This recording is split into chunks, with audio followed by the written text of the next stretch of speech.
Vamos a conversar con la legisladora del Frente de Todos, Gisela Marciota, otrora también periodista. Hola Gisela, muy buenas tardes. Aquí te saluda todo el equipo de Minutos Contados, está la China Osorio, Rodrigo Pollo, Emilce Garzón, El Tano Facenta y Camilo García, quienes te saludan. ¿Cómo va? Bueno, ¿qué tal? Buenas tardes a todos y todas ahí en la mesa, y a los oyentes y las oyentes también, oyentas. Muy bien, oyentas. Gisela, bueno, hay que encontrarle, ¿no? Hay que ingeniárselas, esto que has presentado y que estás ahí trabajando para volver, o por lo menos que tenga tipificar en el Código Penal la cuestión de basarse en falsas noticias para emitir condenas. Exactamente, y falta de pruebas, ¿no? Y emitir condenas, la justicia. A ver, lo que le hicimos ayer fue una audiencia pública para, a partir de lo que está pasando con el lawfare, que da cuenta de que llegó para quedarse, evidentemente, y hay un vacío legal enorme respecto al lawfare. Ayer fue escuchar a especialistas, expertos nacionales e internacionales, y nos hacíamos la pregunta en la audiencia pública si el lawfare puede convertirse, si lo podemos transformar en un delito. Obviamente que después de estar casi más de 4 horas, casi 5 horas, estuvimos en la audiencia pública escuchando a expertos, como te decía, y diputados y diputadas que por unanimidad, te diría, del Frente de Todos coincidimos en la necesidad de ocupar y llenar ese vacío legal que tenemos respecto de esta práctica que se está llevando adelante en distintos países y en la región, pero nos afecta especialmente a nosotros. Sabemos que ha tenido consecuencias de violencia, como pasó la vicepresidenta, que intentaron asesinarla, y esto no lo podemos sacar del contexto del lawfare, ¿no? Tiene que estar todo contextualizado, las cosas no pasan aisladamente, pasan en su conjunto. Bueno, ayer escuchamos a toda esta gente y a los militantes y a las militantes también, porque es muy importante escuchar las voces de quienes son, yo te diría, el cuerpo vivo, lo que es el conocimiento de lo que es el peronismo, ¿no? Entonces también saber qué piensan las militancias respecto a este tema. La respuesta es: ¿el lawfare se puede convertir en un delito? Sí. ¿Se puede penalizar el lawfare? Sí. ¿Falta una ley al respecto? Sí. ¿Vamos a trabajar? Estamos trabajando. La semana que viene, seguramente con el diputado Ramiro Gutiérrez, ya vamos a presentar este proyecto para que se penalice aquellos jueces que cometen prevaricato. Hay prevaricato tipificado, pero lo que dice el prevaricato actual en el Código Penal es que un juez que lo comete solamente tiene como pena una multa y una inhabilitación de por vida, pero que es nada, una multa cuando estamos hablando de que estás socavando la democracia, estás utilizando una institución como el Poder Judicial, que es uno de los 3 poderes que la Constitución Nacional establece como el Estado argentino. El Estado argentino es el Poder Ejecutivo, es el Poder Legislativo, y la tercera pata es el Poder Judicial. Y haciendo uso de ese espacio, los jueces condenan y privan de su libertad a personas con una libertad total, porque total, el prevaricato dice una multa, digamos. Me parece que está bueno trabajar en esta penalización y que los jueces que cometan este lawfare, esta guerra judicial, vayan presos. Está buenísimo el proyecto, Gisela. Ojalá que, bueno, ya sabemos que la oposición de ninguna manera va a acompañar esta cuestión, así que sí. No debiera no acompañar, porque esto no es una cuestión partidaria. Esto no es si es contra Cristina o contra el Frente de Todos. Esto es una cuestión ciudadana.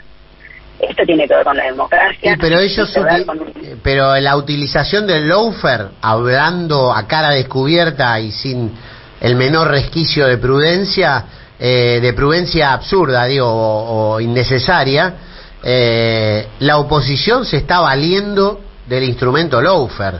O sea que estaríamos pidiendo que se autosancionen casi. Bueno, por eso es muy importante que estemos ahora hablándolo, es importante la audiencia de ayer, es importante sostenerlo en la agenda pública, para que esto llegue a la ciudadanía en general, y que esta no es una cuestión de militante kirchnerista, ni del peronismo, ni del Frente de Todos. El ciudadano y la ciudadana tienen que tener la posibilidad de saber y de estar informados sobre la gravedad de la utilización de esta herramienta para socavar gobiernos nacionales y populares y a sus referentes. En realidad, lo que me parece a mí lo que es importante que hablemos es, te puede gustar Cristina y te puede no gustar Cristina, pero eso se dirime en las urnas. Esa es la democracia. Cuando vas a votar, votás por el que a vos te gusta más o el que te gusta menos, a quién querés más, a quién querés menos, y no lo votás, esa es la democracia.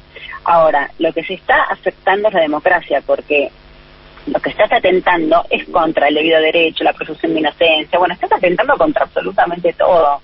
Y además, la verdad que el objetivo de todo esto, que es socavar los gobiernos nacionales y populares y proscribir a sus referentes, porque lo que se busca es sacar de carrera a los referentes que pueden llevar adelante esos procesos políticos de transformaciones de la sociedad, como hizo Cristina durante 8 años junto con Néstor 12, ¿no? Entonces, esto, y lo vemos como ejemplo, qué casualidad, el lawfare solo ocurre donde hay referentes y gobiernos nacionales y populares. Bueno, está claro lo que vos decís. Ahora, esto debería trascender lo partidario y debería ser un compromiso de los argentinos y de las argentinas. Y quienes dicen defender las instituciones y quienes dicen defender la República deberían ser los primeros en ponerse adelante de esta causa junto con nosotros para decir la democracia no se toca. A nosotros la democracia nos costó muchas vidas, mucha sangre, y la verdad que nosotros, ellos y todos juntos tenemos que defender la democracia. Si no lo hacen, lo que va a quedar en evidencia es que claramente tienen la intención de cometer este delito. Porque si vos no tenés la intención de cometer un delito, ¿qué problema tenés con que se penalice? O sea, buen viernes, si no querés que se penalice, diputada. Sí, ¿Qué tal? Gina Osorio, de este lado. Por favor, cierre la idea. No quería interrumpirla. No, lo que quería decir era eso, que cuando uno no tiene miedo a que se penalice algo es porque claramente no tiene intenciones de delinquir. Si vos estás en contra de que se penalice el lawfare, claramente es porque tenés intención de utilizar esa herramienta. Sin dudas. Yo quería hacer un doble clic también porque en esta tarea por revertir el abuso de ciertos mensajes en los sectores políticos y mediáticos que devengan en consecuencias como las que vimos con el ataque a Cristina, se habló también de una legislación en contra de los discursos de odio. Concretamente por un artículo que escribiera Victoria Donda y en su campaña presidencial ya activada Larreta lo usó incluso para embanderarse detrás de la crítica y la definió como una ley mordaza. Dijo también que él va a proteger la libertad de expresión, otras cosas más, pero esta iniciativa finalmente fue negada por Cerruti, pero lo cierto es que se instaló la idea de tomar acción. Por eso preguntarle cuál es su lectura, si lo ve viable en algún momento, si cree que sumaría. Yo creo que siempre que se instala un debate de ideas con respeto, siempre suma. El problema es cuando se pasa esa raya, ¿no? Y pasamos al debate con odio, digamos. Que eso sabemos que sucede, pero también hay que decirlo que hay que hacer una retrospectiva. Lo que pasa es que nosotros en este caso nos está pasando con el lawfare y con esa persecución judicial a la vicepresidenta, estamos víctimas de esta situación. No justifica discursos de odio de nuestro lado tampoco. El discurso de odio es, hay que rechazarlo, repudiarlo de cualquier lado. Y nosotros también tenemos de nuestra parte algunas personas que efusivamente se encaminan en generar nosotros tenemos que hacer la autocrítica del discurso de odio y esperar trabajar seriamente en pos de la libertad de expresión, porque la libertad de expresión no quiere decir que se pueda decir cualquier barbaridad sobre cualquier persona. La libertad de expresión quiere decir que vos puedas contar lo que pasa sin ningún tipo de restricción. Contar lo que pasa no es adjetivar. El tema es cuando uno se mete en la adjetivación para descalificar eso que pasa. La verdad que el periodismo, yo soy periodista y el periodismo tiene que poder expresarse libremente, por supuesto, y tiene que contar lo que pasa, no calificar y adjetivar para descalificar. Eso es un problema, pero bueno, es un debate mucho más profundo, mucho más serio. Creo que los discursos de odio no se dan solo en la política. Los discursos de odio lamentablemente ocurren en las escuelas cuando se le hace bullying a un niño o a una niña. Los discursos de odio ocurren en el fútbol. hasta algunas cosas se justifican diciendo es el folclore del fútbol, pero a veces se pasan de la raya claramente y hay un discurso de odio hacia el otro. Digo, me parece que el discurso de odio es más grande que el discurso político, y que hay un discurso de odio como generalizado que habría que deconstruir, como estamos deconstruyéndonos respecto del patriarcado y tratando de armar una agenda de conciencia con perspectiva de género.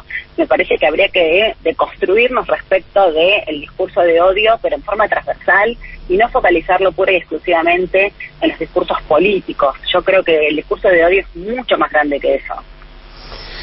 Gisela, muchísimas gracias por este contacto. Por último, se me ocurre alguna del estribo. ¿Cómo se neutraliza de alguna forma o se disuelve dentro de los picos de rating que tiene el odio personajes como Patricia Bullrich, que no parecen predispuestas a levantar el pie del acelerador de este odio? Con lo que te decía antes, armando y tomando el discurso de odio como algo más transversal y no exclusivo de la política. Hay una sociedad atravesada por un discurso de odio. Cuando hablamos de la sociedad hablamos de todos sus ámbitos, ¿no? Digo, del periodismo, de la política, del deporte, de la cultura.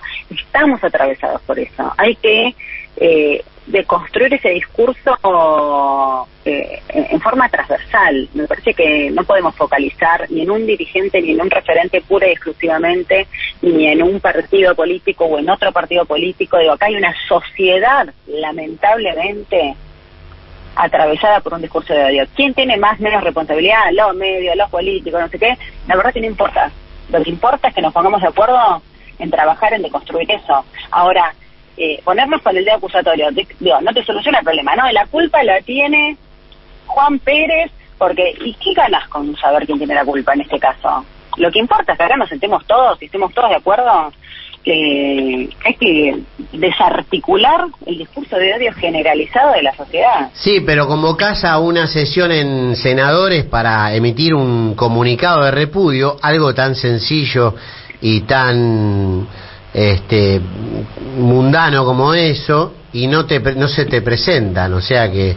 Y eso habla de ellos. Digo, me parece que queda en evidencia que hay una connivencia con la violencia, básicamente, pero eso habla de ellos. O sea, me parece, a mí no me preocupa. Digo, nosotros hacemos lo que hay que hacer.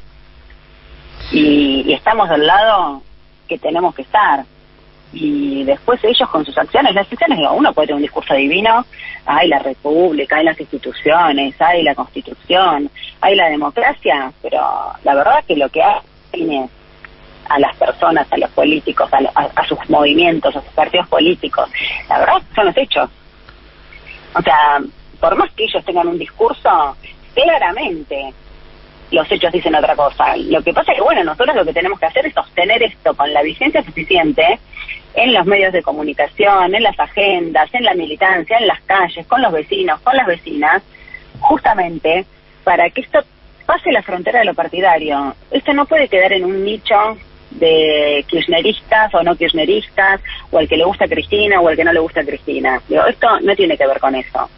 Yo te digo la verdad que si esto le hubiera pasado si hubiera intentado marcarlo con todas las diferencias que nosotros tenemos, o a Patricia Bullrich o cualquier referente, pero me digo Macri porque es un expresidente de la nación, digo, unánimemente todo el Frente de Todos hubiera repudiado eso. Pero sin lugar a dudas.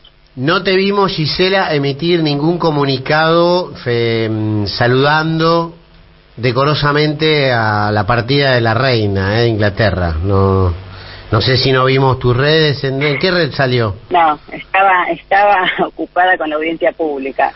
Ah, bueno. ¿Querés decir algunas palabras, algo que te venga del corazón al respecto? Las Malvinas son argentinas. Te mando un beso grande, Gisela, gracias. Gracias, chao.